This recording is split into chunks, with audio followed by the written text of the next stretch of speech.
சிக்கு book stories. இந்த அடைக்கலபுரம் காய்கறி சந்தையில அன்னைக்கு கூட்டம் அதிகமாகவே இருந்தது. எல்லா வியாபாரிகளும் காய்கறியை வித்துக்கிட்டு ரொம்ப பிஸியாவே இருந்தாங்க. இன்னொரு பக்கம் வழக்கம் போல மல்லிகா அக்காவும் ஃப்ரெஷ்ஷான மீனை புடிச்சிட்டு வந்து அவங்களும் வியாபாரத்தை தொடங்கினாங்க. அக்கா வாங்கக்கா வாங்க, அண்ணே வாங்கண்ணே வாங்க. மல்லிகா, இன்னைக்கு என்னென்ன மீன் வச்சிருக்கமா? விலையெல்லாம் கொஞ்சம் வாங்குற மாதிரி பார்த்து சொல்லுமா. அட என்னக்கா, நீங்களே இந்த மாதிரி சொன்னீங்கன்னா நான் என்னக்கா பண்றது? நம்ம கடையில நியாயமான விலையில தரமான மீன் கிடைக்கும்னு உங்களுக்கு தெரியாதா என்ன? அது மட்டும் இல்ல, நம்பிக்கை தானே அக்கா நம்ம கடையில கேரண்டியே. நான் சும்மாதான் சொன்னேன் மல்லிகா. உன்னாலதான் நான் இங்க பயம் இல்லாம மீன் வாங்கவே வரேன். ஏன்னா உன்கிட்ட தான் எல்லா மீனுமே ஃப்ரெஷ்ஷாவும் விலை கம்மியாவும் கிடைக்குது. சரி, அது கிடக்குது. எனக்கு இப்போ இந்த இறால்ல ஒரு கிலோவும் இந்த சங்கரா மீன்ல ஒரு 2 கிலோவும் எடுத்து போடு. ஒரு பக்கம் மல்லிகா மக்கள் நம்மள நம்புறாங்க, நம்ம அவங்கள ஏமாத்தாம சுத்தமான மீன் கொடுக்கணும் அப்படின்னு நினைச்சு நேர்மையா வேலை பார்த்துட்டு இருந்தா. இன்னொரு பக்கம் காளி அப்படியே நேர்மைக்கு ஆப்போசிட்டா, நம்பிக்கைக்கெல்லாம் இங்க காசு கிடையாது, மக்களை ஏமாத்தி சம்பாதிச்சாதான் நிறைய பணம் சம்பாதிக்க முடியும் அப்படின்னு நினைச்சுக்கிட்டு வாழ்ந்துட்டு இருந்தா. மக்களே, இங்க பாருங்க, ஊர்ல யாருமே கொடுக்க முடியாத பாதி விலைக்கு நான் மீன் கொடுக்கறேன். வந்து வாங்கிட்டு சந்தோஷமா போங்க. வாங்க மக்களே, வாங்க, வந்து மீன் வாங்கிட்டு போங்க. என்ன, யாருமே கொடுக்க முடியாத பாதி விலைக்கு மீன் கொடுக்கறீங்களா? இது என்னால நம்பவே முடியலையே. ஒருவேளை இதுல ஏதாவது உள்குத்து இருக்குமோ? அண்ணே, மீனெல்லாம் ஃப்ரெஷ்ஷா தானே இருக்கு. என்ன இப்படி சொல்லிட்டீங்க அண்ணாச்சி? முதல்ல மீனை வாங்கி வீட்டுல சமைச்சு சாப்பிட்டு பாருங்க. அப்புறம் எத்தனை வருஷம் ஆனாலும் நம்ம கடையை தான் நீங்க தேடி வருவீங்க. ருசி அந்த மாதிரி இருக்கும். ஒரு பக்கம் மல்லிகா மக்கள் கிட்ட நம்பிக்கையை விதைக்கிறா. ஆனா காளி ஃப்ரெஷ்ஷான மீனா இருந்தா 1 கிலோவுக்கு 800 கிராம் மட்டுமே எடை போட்டும் விலை கூட சொல்லியும் வித்துட்டு இருந்தான். அதே சமயத்துல பழைய மீனா இருந்தா அந்த மீனை இந்த மாதிரி பாதி விலைக்கு வித்துக்கிட்டும் அந்த மீன்ல தண்ணி தெளிச்சு புது மீனுன்னு சொல்லி விக்கிறதுமே வாடிக்கையா வச்சு பொழப்பு நடத்திட்டு இருந்தான் காளி. டே பாபு, இங்க வாரா. நீ இப்போ என்ன பண்ண போற தெரியுமா? தூரமா போய் மறைவா ஒரு இடத்துல நின்னுக்கோ. அந்த சமயத்துல இந்த மல்லிகா கடைக்கு மீன் வாங்க யாராவது வந்தாங்க அப்படின்னா நீயும் மீன் வாங்குறவன் மாதிரி அந்த மல்லிகா கடையில நின்னு, இந்த கடை மீனை விட பக்கத்துல இருக்கக்கூடிய காளியண்ணா மீன் கடையில மீன் சுத்தமாவும் விலை கம்மியாவும் கிடைக்கும்னு சொல்லு. அதை கேட்டுட்டு அவங்க நம்ம கடைக்கு வரணும். அதே போல நம்ம கடையில வேற கஸ்டமர் யாராவது நிக்கும் போது இந்த கடையில நல்ல மீன் கிடைக்கும்னு சொல்லி அவங்கள நிறைய மீன் வாங்க வைக்கணும். அப்படி நீ வரக்கூடிய மக்களை ஏமாத்தி மீன் விற்க உதவுனா அந்த மீன் வித்த காசுல உனக்கு கொஞ்சம் கமிஷன் தரேன். டே, அப்படியே போறதுக்கு முன்னாடி மீன் மேல கொஞ்சம் தண்ணியை தெளிச்சு விட்டுட்டு போ. மீன் காஞ்சி போய் கிடக்குது பாரு. முதலாளி, இப்பதான் தண்ணி தெளிச்சு விட்டேன் முதலாளி.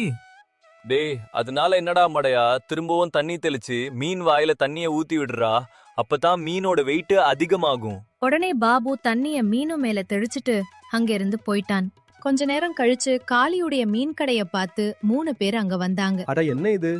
மீன் ஒரு மாதிரி பழைய மீனா இருக்கும் போலயே.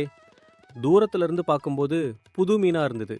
கிட்ட வந்து பார்க்கும்போது ஒரு மாதிரி பழசாவும் மீன் மேல இருந்து வாடையும் வருதே. அந்த நேரத்துல அங்க வந்த பாபு காளிய பார்த்து இப்படி சொன்னான். அட காளியண்ணே, நேத்து உங்ககிட்ட மீன் வாங்கிட்டு போனல்ல, ரொம்ப அருமையா இருந்தது அண்ணே அந்த மீன். அந்த மாதிரி ஒரு டேஸ்ட்ல நான் இதுவரை மீன் சாப்பிட்டதே இல்லை. அதனால இப்போ எனக்கு அதே போல மீன்ல இன்னைக்கு ஒரு 3 கிலோ கொடுங்க. உடனே காளியும் ஒரு கவர் நிறைய மீன் அள்ளி போட்டு பாபு கிட்ட கொடுத்தான். இத பார்த்து அங்க வந்திருந்த எல்லாரும் இந்த கடையில மீன் நல்லா இருக்கும் அப்படின்னு நினைச்சு அவங்களும் ஆளுக்கு 1 கிலோ கெட்டுப்போன மீனை வாங்கிட்டு வீட்டுக்கு போனாங்க. இப்படியே சில நாட்கள் போகுது. காளி பண்ற பித்தலாட்டத்துக்கு நாளுக்கு நாள் அளவே இல்லாம போச்சு. ஒரு நாள் மக்கள் எல்லாருக்கும் காளி மேல சந்தேகம் வர ஆரம்பிச்சது. டேய் நில்லுடா, ஏதோ தப்பா தெரியுது. இப்பதான் காளி கடையிலேருந்து மீன் 4 கிலோ வாங்கிட்டு வரோம். ஆனா இந்த மீன் பைய தூக்கும்போது 4 கிலோ மாதிரியே தெரியலையே. எடை ஏதோ குறைவா இருக்கும் போல தெரியுது. எனக்கு சந்தேகமா இருக்கு முத்து. நானும் நேத்து இவங்கிட்ட மீன் வாங்கிட்டு போனேன். இவன் கொடுக்கும்போது எல்லா மீனும் நல்லா இருந்த மாதிரி இருந்தது. ஆனா வீட்டுக்கு போய் பார்த்தா எல்லா மீனுமே ஒரு மாதிரி வாடை வந்து கெட்டு போன மாதிரி ஆயிடுச்சு. எனக்கு இந்த காளி பைய மேல ஒரு சந்தேகமா தான் இருக்கு. இவங்க 2 பேரும் பேசுறத கேட்டுட்டு இருந்த மல்லிகா, இது சாதாரண விஷயம் கிடையாது, இதை இப்படியே விட்டோன்னா நாளைக்கு நம்ம தொழிலையே இது பாதிச்சிரும் அப்படின்னு நினைச்சு நேரா காளி கடைக்கு போனாள் மல்லிகா. காளி, நீ பண்றது எல்லாம் எனக்கு தெரியாதுன்னு நினைச்சிட்டு இருக்கியா? ஒழுங்கா நேர்மையா தொழில் பண்ணு காளி. மக்களை ஏமாத்தி அதுல கொள்ள லாபம் சம்பாதிக்கணும்னு நினைக்காது. மக்கள் எல்லாரும் முட்டாள் கிடையாது, புரிஞ்சுதா? ஏ மல்லிகா, எல்லாம் எனக்கு தெரியும். நீ போய் உன் வேலையை பாரு. எனக்கு வந்து நீ அட்வைஸ் பண்ண தேவையில்ல. மக்கள் உன் மேல வச்சிருக்க கூடிய நம்பிக்கைய இழந்துட்டாங்கன்னா திரும்ப உன் கடைக்கு வரமாட்டாங்க காளி. அதனால இந்த மாதிரி தப்பு பண்ணாம நேர்மையா சம்பாதிக்கிற வழிய பாரு. ஏ மல்லிகா, நான் நேர்மையை சம்பாதிக்க இங்க வரல, பணம் சம்பாதிக்க வந்திருக்கேன். அதனால நான் என்ன பண்ணணும் எனக்கு தெரியும். நீ முதல்ல இந்த இடத்த விட்டு கிளம்பு. சிலர் சொன்னா புரிஞ்சுப்பாங்க, சிலர் அடிபட்டாதான் திருந்துவாங்க அப்படின்னு மனசுக்குள்ள நினைச்சுக்கிட்டு மல்லிகாவும் அந்த இடத்தை விட்டு கிளம்பி அவ கடைக்கு போனாள். கொஞ்ச நேரம் கழிச்சு அங்க வந்த பாபுவை பார்த்து காளி இந்த மாதிரி சொன்னான். டேய் பாபு, நான் சொல்றத கவனமா கேளு. ஊர்க்காரங்களுக்கு நம்ம மேல சந்தேகம் வர ஆரம்பிச்சிருச்சு. அது மட்டும் இல்ல, பக்கத்து கடைக்காரி மல்லிகாவுக்கும் எல்லா உண்மையும் தெரிஞ்சிருச்சு. இப்போ நீ என்ன பண்ற அப்படின்னா, நான் உனக்கு நம்ம கடையோட மீனை கவர்ல கட்டி கொடுக்கறேன். நீ மல்லிகா கடைக்கு போய் அங்க கூட்டமா இருக்கும்போது மல்லிகா கடைக்கு வந்து மீன் வாங்கிட்டு போறவங்கள்ட்ட அவங்களுக்கே தெரியாம மல்லிகா கொடுக்கற மீனை மாத்தி நம்ம கடையோட மீனை எப்படியாச்சும் மாத்தி கொடுத்துரு. முதலாளி, ஒருவேளை நான் மாட்டிக்கிட்டா என்ன பண்றது? டேய், நீ மாட்டிக்காம தாண்டா இந்த வேலையை பண்ணணும். அப்படி நீ எல்லாருக்கும் மீன் கவரை மாத்தி கொடுத்துட்டுனா இந்த மல்லிகாவுக்கு கெட்ட பேர் வந்துடும். அதுக்கப்புறம் மல்லிகா கடைக்கு யாரும் போக மாட்டாங்க. நம்ம கடை மட்டும்தான் இந்த ஊர்ல இருக்கும். அதுக்கப்புறம் நம்ம சொல்ற விலைக்கு தான் இந்த மக்கள் எல்லாரும் மீன் வாங்கி ஆகணும். புரிஞ்சுதா பாபு? நல்லாவே புரிஞ்சது முதலாளி. நீங்க மீனை மட்டும் கொடுங்க, மத்த வேலையெல்லாம் நான் பாத்துக்கிறேன் அப்படின்னு சொல்லி பாபு பழைய மீன் எல்லாத்தையும் வாங்கிட்டு நேரா மல்லிகா கடைக்கு போனான். மல்லிகா கடையிலயும் அன்னைக்கு ஞாயிற்றுக்கிழமை அப்படின்றதுனால கூட்டம் அதிகமாகவே இருந்தது. அந்த நேரத்துல பாபு காளி கொடுத்த பழைய மீன் எல்லாத்தையும் அங்க மீன் வாங்கிட்டு இருந்தவங்களுக்கே தெரியாம அவங்க கையில இருந்த மீன் கவரை மாத்தி இவனோட மீனை வச்சான் பாபு. ஏங்க, என்னங்க இது? எந்த கடையில மீன் வாங்கினீங்க? இவ்வளவு மோசமா இருக்கு மீன். உங்களை போய் மீன் வாங்க அனுப்புறேன் பாருங்க, என்ன சொல்லணும்? சாந்தி, இந்த மீனை நான் வந்து மல்லிகா அக்கா கடையில தான் வாங்கினேன். இனிமே அந்த கடைக்கு போகாதீங்க. வேற ஏதாவது கடை இருந்தா அங்க போய் மீன் வாங்கிட்டு வாங்க அப்படின்னு எல்லாரும் இனிமே மல்லிகா கடைக்கு மீன் வாங்க போக கூடாதுன்னு முடிவு பண்ணி காளியோட கடைக்கே மீன் வாங்க போனாங்க. காளியும் இதுதான் சரியான நேரம் அப்படின்னு அவன் கிட்ட இருந்த பழைய மீன் எல்லாத்தையும் கருவாடா போட்டு அதுல 3 மடங்கு லாபம் பார்த்தான். அதே போல புதுசா மீன் எடுத்து அந்த மீனை 2 மடங்கு விலை சொல்லியும் 1 கிலோவுக்கு 200 கிராம் எடை கம்மி பண்ணியும் வியாபாரம் பார்த்துட்டு இருந்தான் காளி. என்ன காளி, என்ன மீன் வேலையெல்லாம் என்ன இவ்வளோ சொல்றீங்க? 2 நாளைக்கு முன்னாடி வரையும் மீன் விலை கம்மியா தானே இருந்தது. இப்போ ஏன் திடீர்னு விலையை ஏத்தி வச்சு வைக்கிறீங்க? விலையெல்லாம் ஏத்தி வச்சு வைக்கல, இதுதான் மீன் விலை.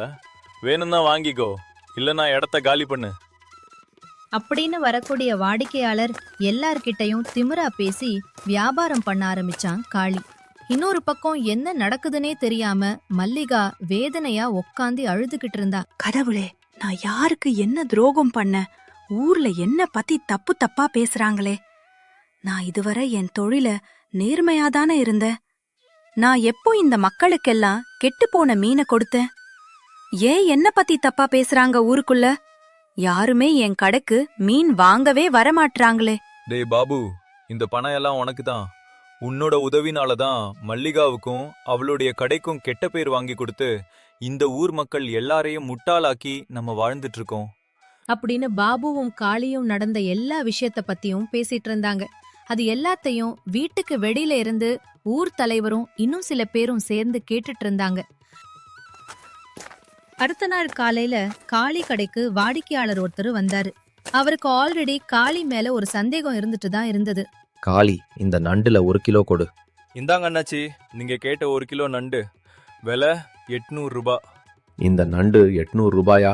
சரி சரி, இதுல 1 கிலோ நண்டு இருக்குல்ல? எடையெல்லாம் சரியா இருக்கும் அண்ணாச்சி, எடுத்துட்டு போங்க. சரி, இப்ப நான் போய் வேற கடையில எடைய சரி பார்ப்பேன், புரியுதா? உடனே பயந்து போன காளி இப்படி சொல்றான். அது அது நீங்க எங்கேயும் போய் அலைய வேணாம் அண்ணாச்சி. எடையெல்லாம் சரியாதான் இருக்கும். நம்பிக்கையா வீட்டுக்கு வாங்கிட்டு போங்க. உடனே அந்த வாடிக்கையாளரும் அந்த 1 கிலோ நண்டை எடுத்துட்டு போய் தெரிஞ்ச ஒரு கடையில கொடுத்து எடைய செக் பண்ணி பாக்குறாரு. அந்த வாடிக்கையாளர் நினைச்ச மாதிரியே 200 கிராம் கம்மியா இருக்கு. உடனே அங்கிருந்து கோவமா காளி கடைக்கு போனாரு. டேய் காளி, இதுதான் உன் நம்பிக்கையா? யாரை ஏமாத்த பார்க்குற? நான் நினைச்ச மாதிரியே நீ 200 கிராம் கம்மியா எனக்கு நண்டு கொடுத்துருக்க. அது மட்டும் இல்லாம கொள்ள லாபத்துக்கு நீ இந்த மீன்கள் எல்லாத்தையும் வித்துட்டு இருக்க. உன்னை நான் சும்மா விட மாட்டேன். என்ன பண்றேன் பாரு. அந்த நேரத்துல அங்க வந்த ஊர் தலைவரும் இன்னும் சிலரும் காளி கூட கடினமா சண்டை போடுறாங்க. டேய் நிப்பாட்றா காளி, எங்களுக்கு எந்த உண்மையும் தெரியாதுன்னு நீ நினைச்சிட்டு இருக்கியா? நேத்து நீயும் அந்த பாபுவும் பேசிட்டு இருக்கிறது எல்லாத்தையும் நாங்க கேட்டோம். உன்னை நாங்க சும்மா விட மாட்டோம் அப்படின்னு ஊர் தலைவர் ராமையா காளி பண்ண எல்லா தில்லுமுள்ளு வேலையையும் ஊர் மக்கள் எல்லாருக்கும் தெரியற மாதிரி சொன்னாரு. தலைவரே, இவனுக்கு இதேதான் வேலையே. இவன் என்னையும் ஒரு முறை இந்த மாதிரி தான் ஏமாத்தி கெட்டுப்போன மீனை என்கிட்ட வித்துட்டான். இவனை சும்மா விடாதீங்க. ஊர் மக்கள் எல்லாரும் ஒன்னு சேர்ந்ததுனால காளியும் பயந்து போய் தலை குனிஞ்சு அங்க நின்னுட்டு இருந்தான். டே காளி, உன்னுடைய நேரம் முடிஞ்சது. நீ என்னைக்கு ஊர் மக்களை ஏமாத்தி வியாபாரம் பண்ணலாம்னு நினைச்சியோ அன்னைக்கே உன்னுடைய முடிவு எழுதப்பட்டிருச்சு. அதே போல நீ இனிமே இந்த ஊர்ல தொழில் செய்யக்கூடாது. இந்த ஊர்ல சின்ன வயசுல இருந்து நேர்மையாக தொழில் செய்யும் இந்த மல்லிகாவுக்கும் நீ கெட்ட பேரு வாங்கி கொடுத்திருக்க. அதனால இங்க நின்னுட்டு இருக்கக்கூடிய மல்லிகா கிட்ட நீ மன்னிப்பு கேட்டுட்டு ஒழுங்கா உன் கடைய காலி பண்ணிட்டு ஓடிரு, புரிஞ்சுதா? அப்படின்னு சொல்லி காளி கடைய காலி பண்ண சொன்னாரு ஊர் தலைவர் ராமையா.